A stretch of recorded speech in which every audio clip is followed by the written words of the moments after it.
Bom, meninos, iniciando aqui mais um vídeo, né? Assim, no vídeo anterior, a gente viu alguns conceitos iniciais em relação à termoquímica, né?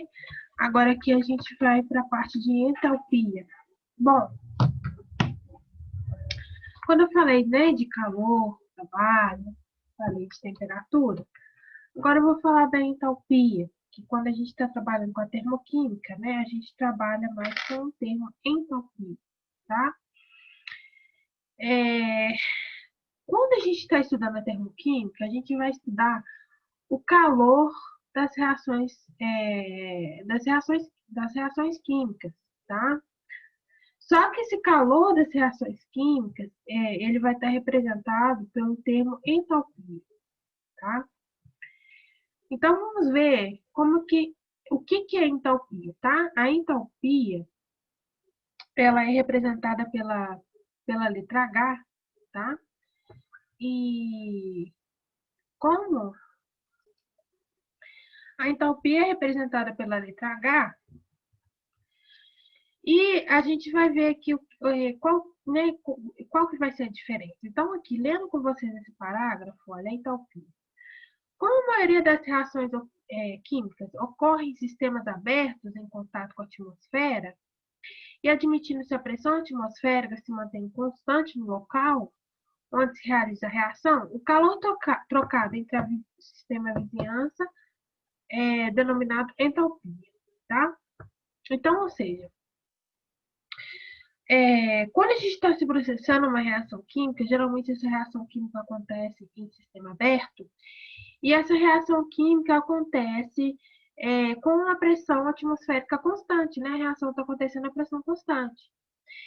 Então, o calor que aquela reação ela está absorvendo, ou ela está emitindo, né? Ou ela está, né, expelindo, ele está a pressão constante, a gente chama esse calor de entalpia. Em vez de falar calor normal, a gente chama de entalpia, tá? Então, olha lá, esse aqui é importante. Entalpia, então, é o calor a pressão constante, tá? E aí eu falo para vocês que entalpia é uma função de estado. Agora, qual que é a definição de uma função de estado? Função de estado, gente, vamos supor, vou dar um exemplo para vocês. Função de estado, vou dar a definição. Função de estado é o seguinte: função de estado é uma grandeza, assim, é uma característica em que, na termodinâmica que a gente fala, que não importa o caminho que determinada variável vai percorrer, só me importa o estado final e inicial. Então, a entalpia de um determinado processo, por exemplo, uma reação química acontecendo, a entalpia de determinada reação química, não me importa como é que aquela reação química se processou. Só me importa o estado final da reação química inicial. Exemplo. Você, né, vamos supor, você é do cursinho até sua casa. Você faz todos os dias o trajeto do cursinho até sua casa, certo? Então, vamos supor, você tem dois caminhos para você ir do cursinho até sua casa. Você tem o caminho mais curto, porém mais perigoso, e você tem um caminho mais longo, porém mais seguro. Você tem duas maneiras de chegar ao cursinho. Só que o seu ponto de chegada e de partida é o mesmo. Sua casa é o cursinho, casa e cursinho. O que é uma função de estado? Não me interessa se você fez o trajeto 1 ou 2, me interessa só o estado final e inicial. A função de estado não olha qual caminho percorreu para você chegar no estado final e inicial. Só me interessa estado final e inicial. Então, vamos supor, uma reação, ela saiu de 1 atm e 200 graus Celsius e foi para 2 atm e 500 graus Celsius. O estado inicial dela era 1 atm, 200 graus Celsius, e foi para 5 atm, eu tinha falado um outro valor, mas não lembro, 5 atm, 500 graus Celsius. Ela foi desse estado inicial para esse estado final. Bom, Como que ela chegou desse estado inicial para o final? Ela pode ter ido primeiro para 300, depois abaixou para 200, ou então ela pode ter ido direto, ou ela pode ter aumentado, depois abaixado, depois aumentado de novo. Não me interessa como que ela chegou, só me interessa ela ter chegado, tá? Então, isso que é a definição de função de estado, tá? Então, é essa aqui, ó. Por isso que a gente tem essa figura aqui. A gente tem o nosso estado final, inicial e final, tá vendo? Então, por exemplo, você pode ter feito, para você chegar no estado termodinâmico inicial e final, o processo 1, vermelhinho, o processo azulzinho ou verdinho. Para uma função de estado, só me interessa o estado inicial ou final. Então, por isso que quando eu falo com vocês, quando a gente vai medir a variação de entalpia de uma reação química, quando a gente vai medir a entalpia de uma reação química, só me interessa o ΔH. E o que seria o ΔH? Delta, na sua função original, final menos inicial. É o H final menos inicial. Não me interessa como que cheguei no processo. E sim, somente a característica entalpia final menos entalpia inicial. Porém, quando nós temos uma reação química, o nosso final sempre são os produtos. Então, por isso que eu falo que o ΔH, o H seria o H dos produtos, menos o H dos reagentes. O final se remete a produtos, o inicial se remete aos reagentes, tá? Bom, então esse é o conceito de entalpia. Na hora dos exercícios, vocês vão ver toda hora o ΔH lá. ΔH da reação, tá? Deixa eu mostrar para vocês aqui um exemplo. Tá vendo? Aqui, ó. Aqui é uma reação química. Aqui mostra o ΔH da reação. O ΔH negativo, tá? Então, aqui, ó, só me interessa o estado final inicial, de como que ele chegou, né, nesse ΔH. Só o estado final inicial, tá? Agora, falando aqui mais um pouco sobre endotérmicas, reações endotérmicas e exotérmicas, que já foi um pouco explorado anteriormente, tá? Bom, as reações endotérmicas são aqueles processos que absorvem calor e o ambiente se resfria, tá? Então, as reações endotérmicas são aquelas que vão absorver calor. São processos que a gente vê no nosso dia a dia, por exemplo, quando a gente tem um gelo e coloca o gelo no copo. O processo do gelo se fundir, né? Do gelo ali, fazer aquele processo dele fundir, é um processo que absorve calor. O gelo vai absorver calor, né?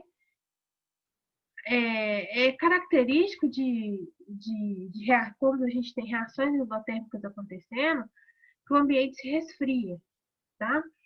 Um exemplo que eu dou para vocês, por exemplo, quando a gente toma banho, né? O nosso corpo, assim que a gente desliga o chuveiro, né? O nosso corpo está cheio de gotículas de água. O que vai acontecer com essas gotículas? Elas vão evaporar, né? Porque o nosso corpo vai secar, certo? Então, olha só, presta atenção. Essa questão de endotérmica e exotérmica depende também de quem que eu estou olhando. Para a água, né? Para a gotícula que está aqui no meu corpo, essa água vai acontecer o que com ela? Ela vai evaporar.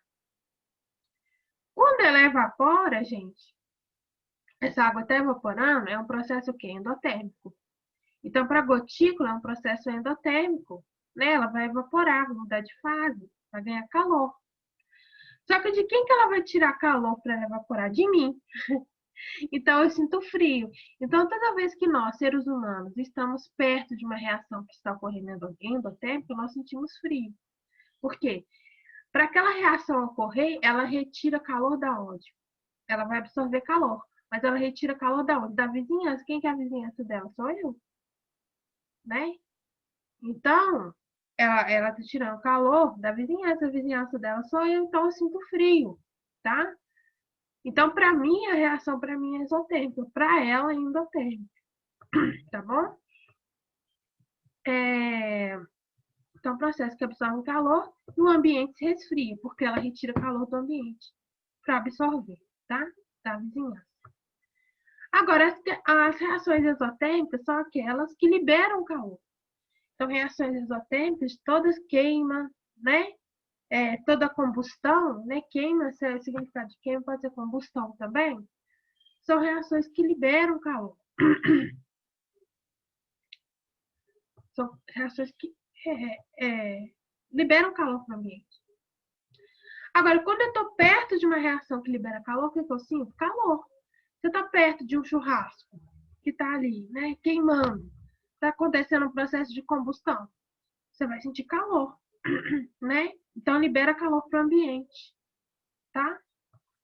Então, são isso. Gente, toda reação endotérmica, o ΔH dela é positivo, tá? Toda reação exotérmica, o ΔH dela é negativo, tá? Aqui a gente tem, né, um outro, em questões aqui de mudanças físicas, né? Mudança de estados. Todas que estão no sentido aqui para a direita são processos que absorvem calor. São processos endotérmicos com ΔH positivo, que é a fusão, né, a vaporização e a sublimação. Todos os processos que vão para cá, a gente tem que resfriar, ou seja, tem que retirar calor, que é a condensação, solidificação, né, e a sublimação novamente, ou ressublimação, tá?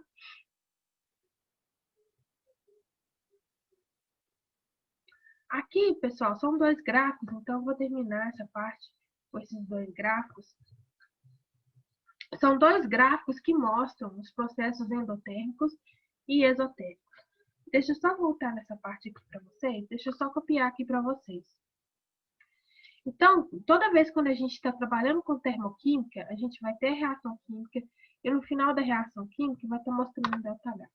Reações endotérmicas, o ΔH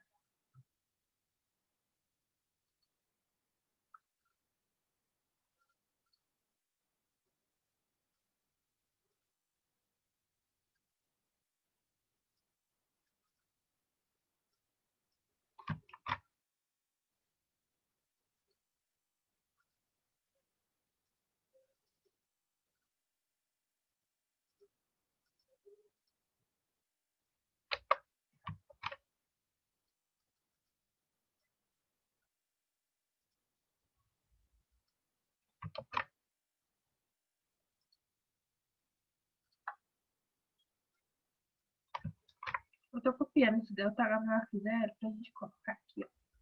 Tá?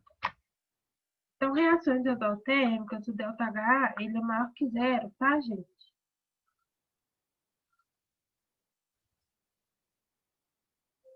Reações exotérmicas, ΔH é menor que zero.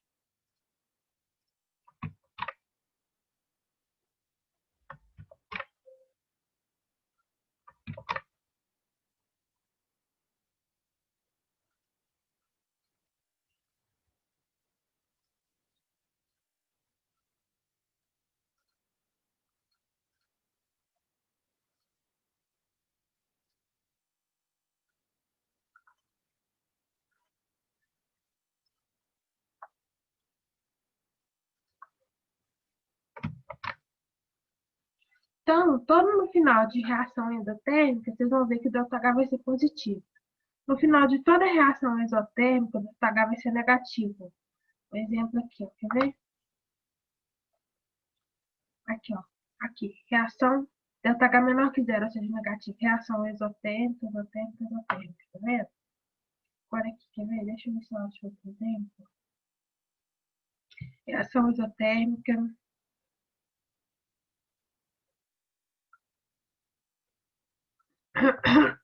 Depois eu mostro para vocês uma que seja endotérmica. Agora, para a gente terminar aqui essa parte, gente, eu vou mostrar para vocês a interpretação desse gráfico. Por que esse gráfico é um gráfico de um processo exotérmico, gente? Bom, quando a gente faz o ΔH, quando a gente calcula o H final menos o H inicial. Quando a gente calcula H final menos inicial, quando a gente tem uma reação química, O final é sempre relativo ao produto e o inicial sempre relativo aos reagentes, tá?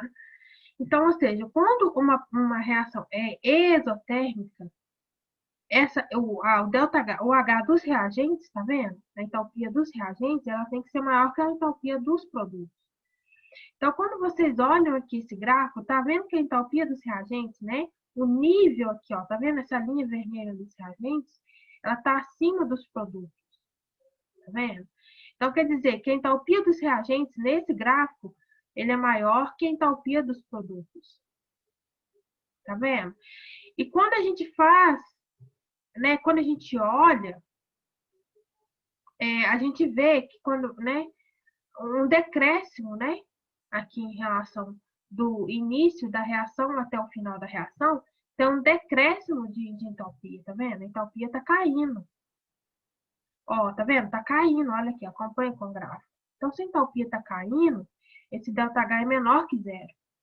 Então, isso caracteriza um processo exotérmico. Então, um processo exotérmico é quando a entalpia dos produtos é menor que a entalpia dos reagentes. A gente vê claro aqui no gráfico através desse nível aqui, ó. A entalpia dos produtos está aqui embaixo, a entalpia dos reagentes está aqui.